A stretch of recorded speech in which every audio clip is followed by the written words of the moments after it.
उस दौरान सरेआम मूर्ति का अपमान होता रहा। भीड़ का उन्माद साफ दिख रहा था। मीडिया रिपोर्ट के मुताबिक मंदिर में मौजूद भक्तों की हत्या भी की गई है कि इन इस्लामिक कट्टरपंथियों को रोकने वाला कोई नहीं था। সংখ্যালঘু ইস্যু নিয়ে গুজব ছড়াচ্ছে প্রায় ভারতের সব গণমাধ্যম। সম্প্রতি একটি ভিডিও ফুটেজ প্রচার হয়েছে তাদের গণমাধ্যমে, যেখানে দাবি করা হয়েছে বাংলাদেশে মুসলিমরা হিন্দু মন্দিরে হামলা করে প্রতিমা ভাঙচুর করেছে। তবে ভাইরাল হওয়া ভিডিওটি বাংলাদেশের নয়, বরং ভারতের পশ্চিমবঙ্গের। এই তথ্য জানিয়েছে তথ্য যাচাই সংস্থা রিউমার স্ক্যানার। অনুসন্ধানে জানা গেছে ভিডিওটি আসলে বাংলাদেশের নয়, ভারতের পূর্ব বর্ধমান জেলার খণ্ডঘোষ সুলতানপুর গ্রামে অনুষ্ঠিত একটি ধর্মীয় আচার পালনের দৃশ্য। রিউমার স্ক্যানারের টিম ভিডিওটির বিস্তারিত পর্যবেক্ষণ করে নিশ্চিত হয়েছেন যে এটি কোনো হামলা কিংবা ভাঙচুরেরও দৃশ্য নয়।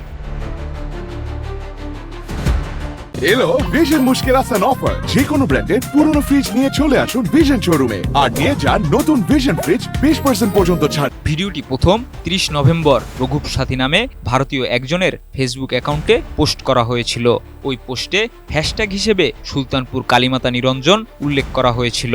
এই হ্যাশট্যাগের সূত্র ধরেই রিউমার স্ক্যানার টিম আরও অনুসন্ধান চালিয়ে দে রাঘু নামক একটি ইনস্টাগ্রাম অ্যাকাউন্ট থেকে একই ধরনের একটি ভিডিও খুঁজে পায়। ওই ভিডিওতে উল্লেখ করা হয় সুলতানপুরে 12 বছর পরপর কালীমাতা নিরঞ্জন অনুষ্ঠান হয়।